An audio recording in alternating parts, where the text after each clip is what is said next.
오늘도 말씀과 기도로 이 자리에 오신 분들을 환영합니다. 고린도전서 15장 35절로부터 49절 말씀. 반론 2. 죽은 자가 어떻게 부활하는가? 지금부터 본문을 읽겠습니다.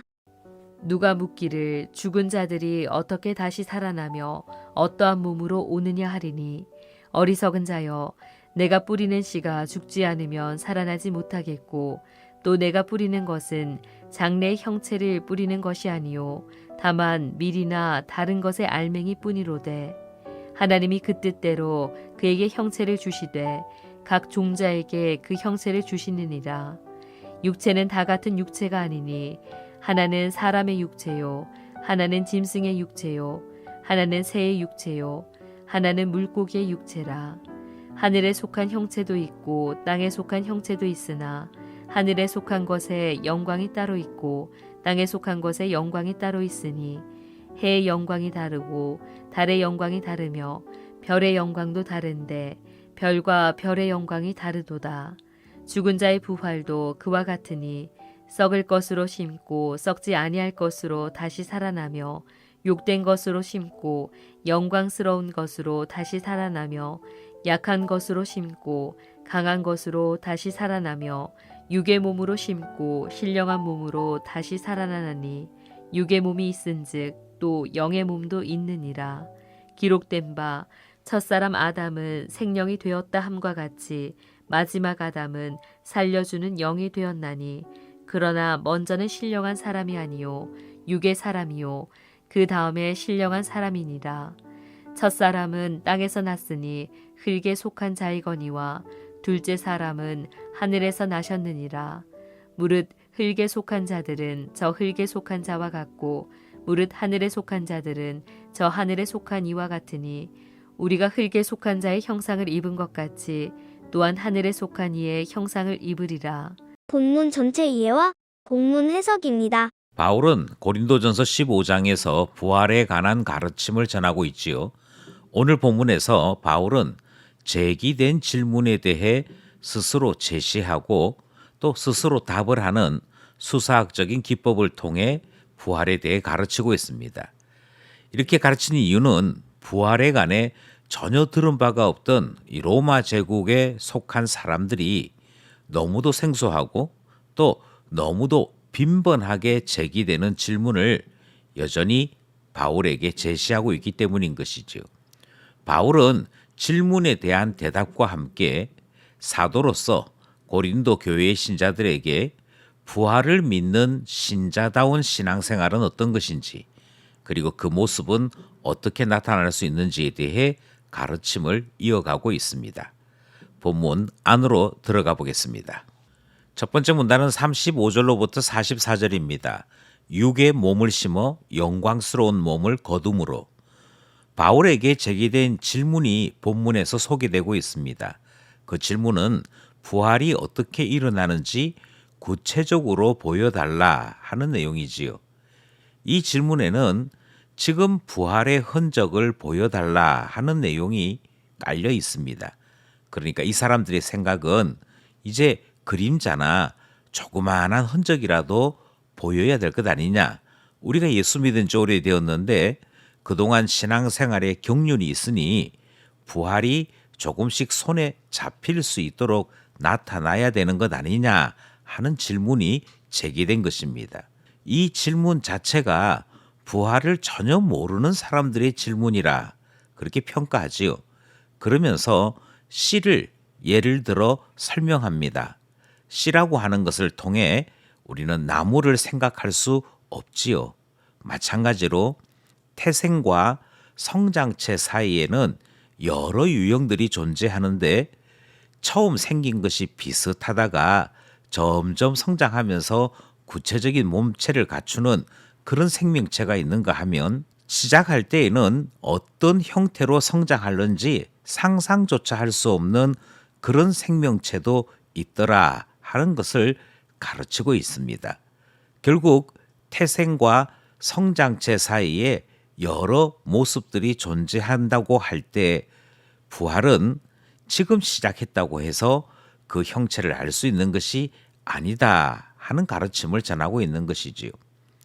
이어서 바울은 형체뿐만 아니라 그 최종 목적도 다 다르다라고 하는 설명을 더하면서 피조물이 얻게 될 영광도 다 다르다라고 가르치고 있습니다. 따라서 식물이 하나님께 돌려드리는 영광이 있고 사람인 우리가 신앙을 통해서 하나님께 돌려드려야 될 영광이 있는데 그 중에서 우리가 가지고 있는 우리에게 부여된 이 책무를 따라서 영광스러운 몸으로 하나님께 영광 돌리는 일 해야 할 것이다 하는 목회적 권면을 더하고 있는 것이지요. 부활은 죽은 몸이 다시 살아나는 것인데요. 그 죽은 몸에서는 다시 살아날 그 몸을 생각할 수가 없습니다. 그만큼 차이가 엄청난 것, 그것이 부활이 가지고 있는 특징인 것을 가르치고 있는 첫 번째 문단 말씀 살펴보았습니다. 둘째 문단은 45절로부터 49절이지요. 아담의 형상에서 그리스도의 형상으로. 바울은 다시 예수 그리스도의 부활에 집중합니다. 사람들이 궁금해하는 것은 나에게도 부활이 일어날까?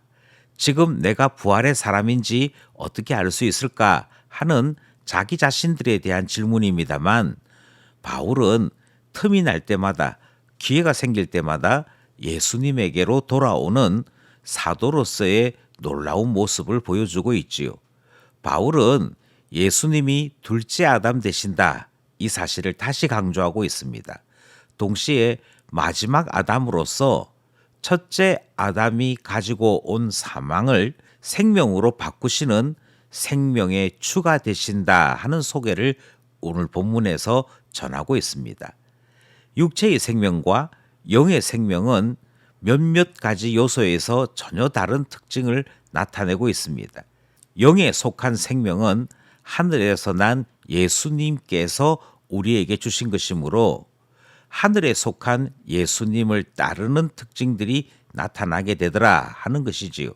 그 첫 번째가 영의 생명은 하늘에서 나는 것이고 이 생명을 누리는 자는 하늘에 속한 자가 된다 하는 사실을 가르치고 있습니다. 부활이 왜 중요하냐면 이 부활에 속한 자만이 하나님께 속하고 하늘에 속하기 때문인 것이므로 부활은 우리에게 하늘에 대한 소망 그리고 우리 삶이 이제는 영에 속한 사람, 하늘에 속한 사람으로서 새로운 목표를 가지게 되는 변화가 동시에 주어지기 때문입니다. 부활이 우리 가운데 있어 그리스도의 형상으로서 하늘에 속한 사람으로 살아가는 그 교훈이 있는 둘째 문단 살펴보았습니다. 말씀을 따라 기도하며 결단해 봅시다. 첫 번째 기도 제목은 진리의 말씀을 종종 우리는 자신만의 논리나 자기 경험, 자기 생각에 가두어 판단하는 어리석음을 보일 때가 있습니다. 바울은 이것이 어리석은 생각이다 라고 꾸짖고 있고 이 말씀은 하나님께서 그와 같은 생각을 꾸짖는다 하는 교훈과 연결되지요. 그러므로 하나님 앞에 기도하기를 우리에게 지혜를 주시고 믿음을 따라 열린 마음 주셔서 주의 말씀을 내 생각대로 빼거나 더하는 것 없이 온전히 말씀 그 자체로 받을 수 있는 그 믿음의 생활, 그 믿음의 생각 주셔서 기도하게 되는 것입니다. 둘째 기도 제목은요. 부활은 지금 보이는 것이 아니다 하는 말씀을 들었습니다. 또 지금은 보이지 않는 영광을 우리는 꿈꾸며 살아야 하는 우리의 사명, 목표가 있음도 들었습니다. 그러므로 기도하기를 보이지 않지만 보는 것과 같이 믿으며 이 세상을 살아가는 믿음의 사람 되게 하소서 기도하게 되는 것이지요. 마지막 기도 제목은요. 부활을 통해 그리스도에게 속한 사람, 하늘에 속한 사람이 된다 하는 말씀을 들었습니다. 이 말씀을 붙잡고 기도하기를 우리를 예수께 속한 사람 되게 해 주시옵소서, 하늘에 속한 사람 되게 하시옵소서. 그래서 이 세상을 사는 동안에 예수께 속한 사람으로 품위와 존엄성을 지키는 신실한 자 되게 하소서 기도하게 되는 것이지요. 오늘도 말씀과 기도로 부활을 꿈꾸며 살아가는 믿음의 사람 되는 놀라운 은혜 있기를 간절히 소원합니다.